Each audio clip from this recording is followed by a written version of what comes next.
자, 먼저요. 밤사이에 들어온 소식 중에 손 변호사님. 네.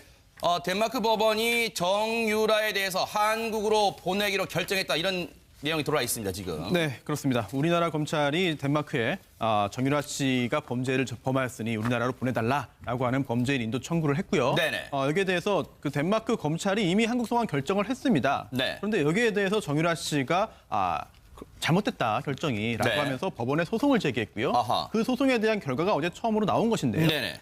일단 그 정유라 씨 측의 주장을 받지 않았습니다. 네. 즉 한국으로 소환하는 것이 맞다라는 그런 판단을 한 것인데요. 네. 일단 우리나라 대한민국 법은 물론이거니와 덴마크 법에 따르더라도 네. 범죄인을 우리나라로 즉 외국으로 보내는 요건을 충족한다고 본 것입니다. 네.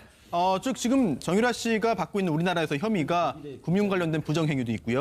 또 대리 시험 관련된 부분도 있고 여러 가지가 있습니다. 이런 것들이 덴마크 법에 따르더라도 장기 1년 이상의 징역이나 금고에 처할 수가 있다. 네. 따라 덴마크 법에 따르더라도 우리나라로 보내는 요건이 충족된다라고 네. 본 것이고요. 또한 우리나라에서 이미 체포영장이 발부돼 있습니다. 아하. 이런 것을 볼 때 충분히 범죄를 범하였다고 판단할 요건은 된다라고 네. 한 것이기 때문에 법원에서도 정유라 씨의 송환을 이제 명했는데 네. 하지만 또 정유라 씨가 여기에 대해서 또 불복을 했습니다. 아하. 항소했기 때문에 재판이 다시 한번 위로 올라가서 아하. 고등법원에서 또 한 번의 재판을 거쳐야만 합니다. 아하.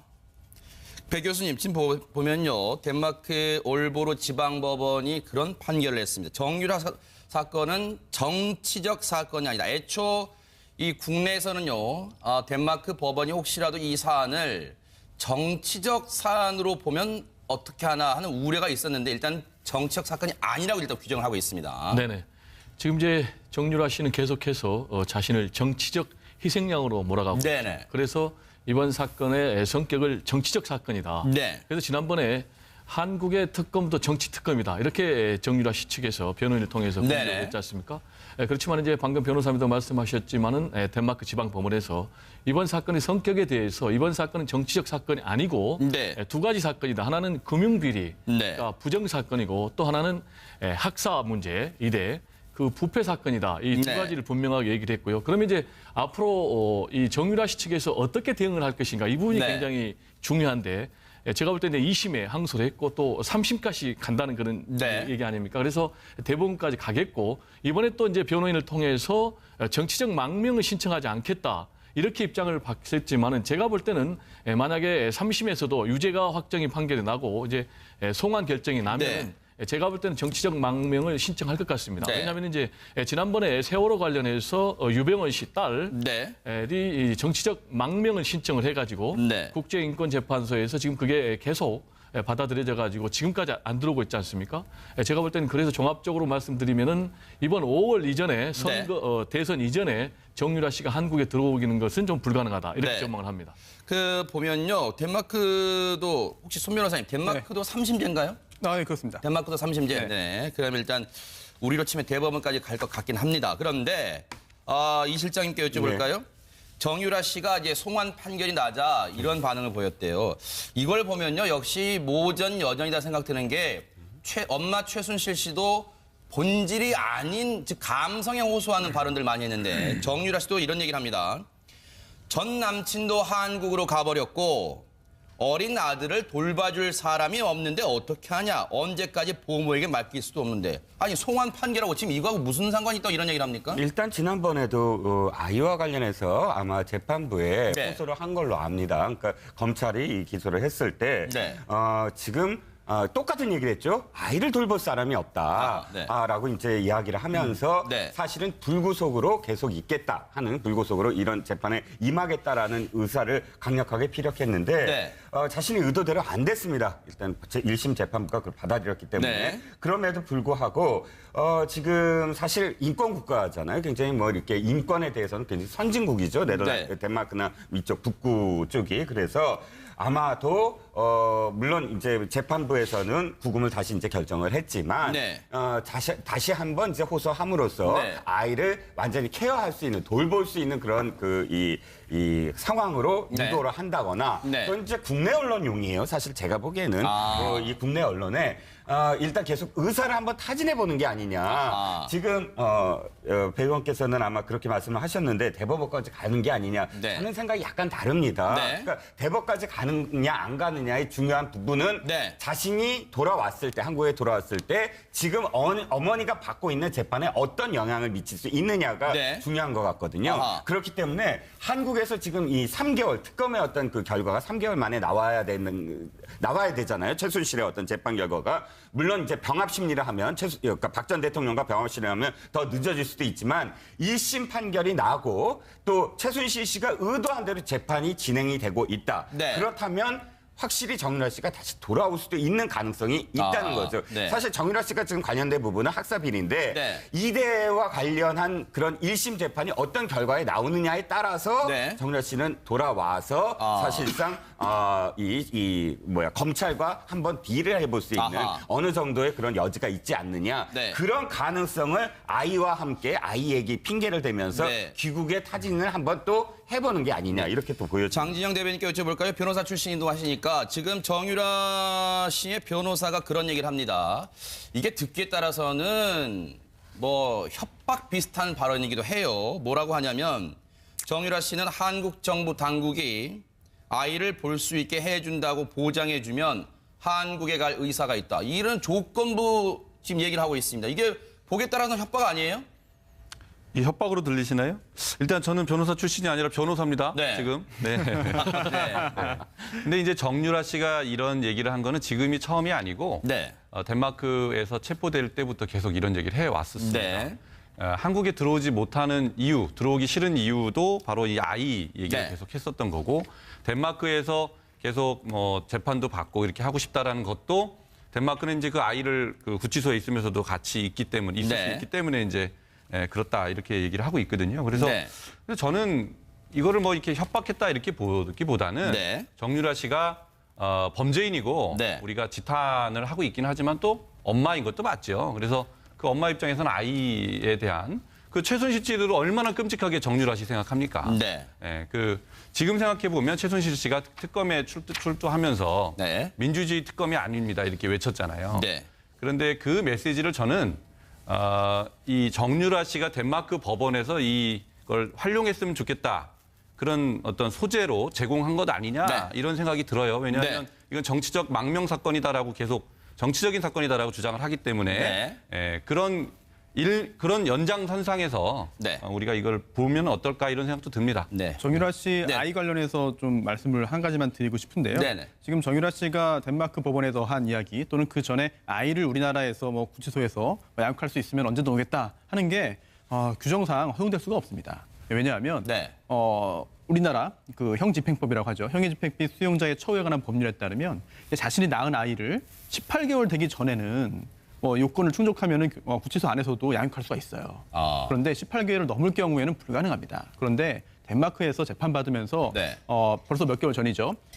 생후 19개월입니다라고 스스로가 말한 적이 있습니다. 그렇다면 이미 우리나라에서 유아를 양육할 수 있는 요건을 이미 넘었거든요. 네. 그렇다면은 아무리 이제 아이를 키우기 위해서 뭐 이렇게 모정이 있어서 이야기한다 한들 우리나라 규정상 허용되지 않는 것이죠. 네, 백 교수님. 네네.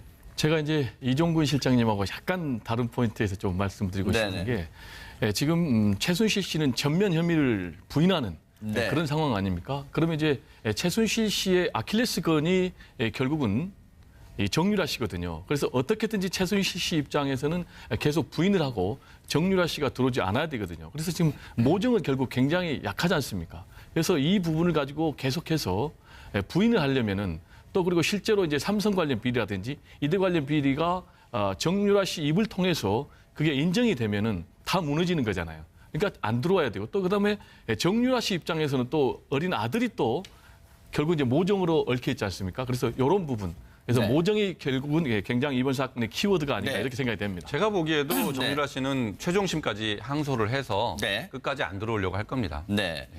오랫동안 답변을 하기를 기다리고 계신 서 소장님께 여쭤볼게요. 이런 얘기가 있답니다. 기자가 이렇게 물어봤답니다. 덴마크 법원이 최종적으로 한국 송환을 결정하면 덴마크의 정치적 망명을 추진하겠느냐 이렇게 물어봤더니 정유라 왈 덴마크 정부의 망명 추진할 생각이 없다. 이 말을 곧이곧대로 믿을 수 있을까요? 뭐 다른 건 몰라도 망명은 뭐 덴마크 당국에서 정치범으로 보지 않기 때문에 받아들여질지도 잘 모르겠고, 그런데 아이를 보게 해주면 교육할 의사가 있다. 어린 아들을 돌봐줄 사람도 없는데 아이 핑계를 대는데 네. 아이가 정말로 중요하다라고 한다면, 아이를 자기가 스스로 키워야 한다라면 항소를 하는 것은 말이 안 되죠.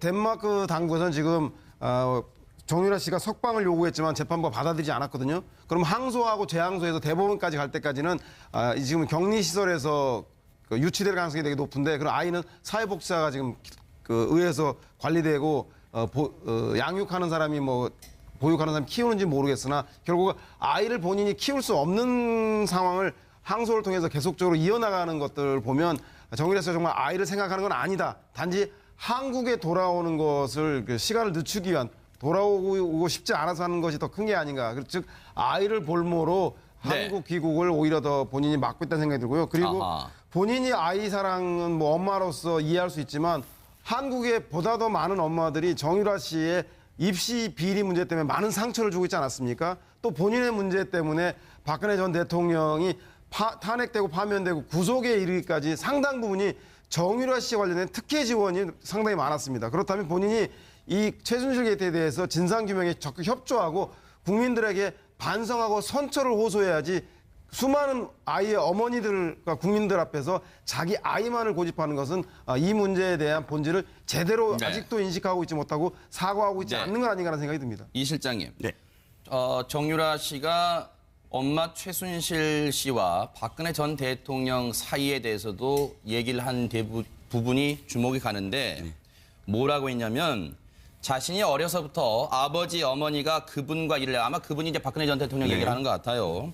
부하 직원이었을 뿐이지 그렇게 이용하고 하는 사이는 아니었다. 친구든 동료든 두 분이 어떤 얘기를 나눴고 어떤 상황이 전달되는지 모른다. 아니 자기 입으로 잘 모른다면서 왜 이런 얘기를 꺼냅니까 지금? 그게 이제 배 교수님이 말씀하신 그 포인트예요. 네. 돌아오면 아마도 핵폭탄이 될 것이다. 검찰로 봤을 때 무슨 얘기냐면, 정확하게 지금 사실 정유라 씨가 해야 될 대답은 나는 모릅니다. 예요. 그래야지만 어머니도 구할 수 있고 자기도 이 관련이 없어야 돼요. 네. 그런데 아는 거예요. 지금 내용은 사실 어머니를 도와주려고 하는 내용 같은데. 그런 것 같아요. 네. 보시죠. 부하 직원이었다. 그러니까 네. 시녀 같은 아하. 아이를 돌보고 이렇게 네. 시키는 대로 했다. 네. 이용하고 절대로 어머니가 대통령은 이용하지 않았다. 아하. 내 친구든 동료든 어떤 얘기를 나눴고 전달됐는지는 모른다. 자기 뒷부분은 사실 네. 별 도움이 안 돼요. 아하. 어머니한테. 네. 진짜 어머니한테도 묻고 앞에 부분이 결정적이에요. 그게 핵심인가요? 왜냐하면 네. 안다는 거거든요. 자, 어떤 관계? 네. 부하 직원이라는 사실을 판단하게끔 하는 부분을 내가 인지하고 있다라고 지금 시인하고 있어요. 네. 그러니까 이 부분은 만약에 돌아와서 검찰이 그래 부하 직원이었니? 네. 하고 물어보면서 하나씩 다시 추궁을 하고 하면 일관된 어떤 이야기가 안 나올 수도 있어요. 그러니까 아하. 이게 지금 사실은 정유라나 최순실이나 사실 핵폭탄이라는 모녀 사이라는 게 이런 점에서 허점이 드러난다는 거죠. 네. 모른다고 했었어야 될 거를 아하. 다 안다라고 얘기하면서 네. 사실은 도와주지 못하고 있다. 정반대의 어떤 역할을 네. 하고 있다는 겁니다. 범죄인을 우리나라로, 즉 외국으로 보내는 요건을 충족한다고 본 것입니다. 네. 즉 지금 정유라 씨가 받고 있는 우리나라에서 혐의가 금융 관련된 부정행위도 있고요. 또 대리 시험 관련된 부분도 있고 여러 가지가 있습니다. 이런 것들이 덴마크 법에 따르더라도 장기 1년 이상의 징역이나 금고에 처할 수가 있다. 네. 따라 덴마크 법에 따르더라도 우리나라로 보내는 요건이 충족된다라고 네. 본 것이고요. 또한 우리나라에서 이미 체포영장이 발부돼 있습니다. 아하. 이런 것을 볼 때 충분히 범죄를 범하였다고 판단할 요건은 된다라고 네. 한 것이기 때문에 법원에서도 정유라 씨의 송환을 이제 명했는데 네. 하지만 또 정유라 씨가 여기에 대해서 또 불복을 했습니다. 아하. 항소했기 때문에 재판이 다시 한번 위로 올라가서 아하. 고등법원에서 또 한 번의 재판을 거쳐야만 하겠습니다. 아하. 배 교수님 지금 보면요. 덴마크 올보로 지방법원이 그런 판결을 했습니다. 정유라 사건은 정치적 사건이 아니다. 애초 이 국내에서는요. 덴마크 법원이 혹시라도 이 사안을 정치적 사안으로 보면 어떻게 하나 하는 우려가 있었는데 일단 정치적 사건이 아니라고 일단 규정을 하고 있습니다. 네네. 지금 이제 정유라 씨는 계속해서 자신을 정치적 희생양으로 몰아가고 네네. 그래서 이번 사건의 성격을 정치적 사건이다. 네. 그래서 지난번에 한국의 특검도 정치 특검이다. 이렇게 정유라 씨 측에서 변호인을 통해서 네네. 공개를 했지 않습니까? 그렇지만 이제 방금 변호사님도 말씀하셨지만은 덴마크 지방 법원에서 자, 먼저요. 밤 사이에 들어오는 소식 중에 자, 손 변호사님. 네. 덴마크 법원이 정유라에 대해서 한국으로 보내기로 결정했다. 이런 내용이 들어와 있습니다, 지금. 네, 그렇습니다. 우리나라 검찰이 덴마크에 정유라 씨가 범죄를 범하였으니 우리나라로 보내달라라고 하는 범죄인 인도 청구를 했고요. 네네. 여기에 대해서 그 덴마크 검찰이 이미 한국 송환 결정을 했습니다. 네. 그런데 여기에 대해서 정유라 씨가 잘못됐다 결정이라고 네. 하면서 법원에 소송을 제기했고요. 아하. 그 소송에 대한 결과가 어제 처음으로 나온 것인데요. 네네. 일단 그 정유라 씨 측의 주장을 받지 않았습니다. 네. 즉 한국으로 소환하는 것이 맞다라는 그런 판단을 한 것인데요. 네. 일단 우리나라 대한민국 법은 물론이거니와 덴마크 법에 따르더라도 네. 이 정치적 망명을 신청을 해가지고 네. 국제인권재판소에서 지금 그게 계속 받아들여져 가지고 지금까지 안 들어오고 있지 않습니까? 제가 볼 때는 그래서 종합적으로 말씀드리면은 이번 5월 이전에 대선 이전에 정유라 씨가 한국에 들어오기는 것은 좀 불가능하다 이렇게 네. 전망을 합니다. 그 보면요. 덴마크도 혹시 손 변호사님 덴마크도 3심제인가요? 네, 그렇습니다. 덴마크도 3심제. 네. 그럼 일단 우리로 치면 대법원까지 갈 것 같긴 합니다. 그런데 이 실장님께 여쭤볼까요? 정유라 씨가 이제 송환 판결이 나자 이런 반응을 보였대요.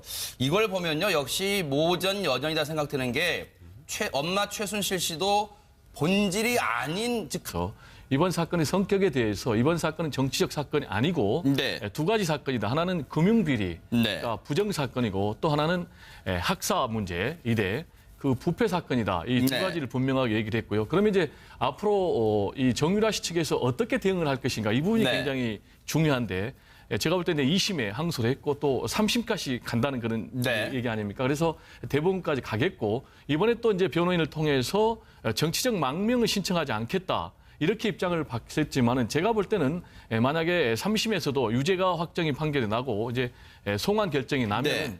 제가 볼 때는 정치적 망명을 신청할 것 같습니다. 네. 왜냐하면 이제 지난번에 세월호 관련해서 유병헌 씨 딸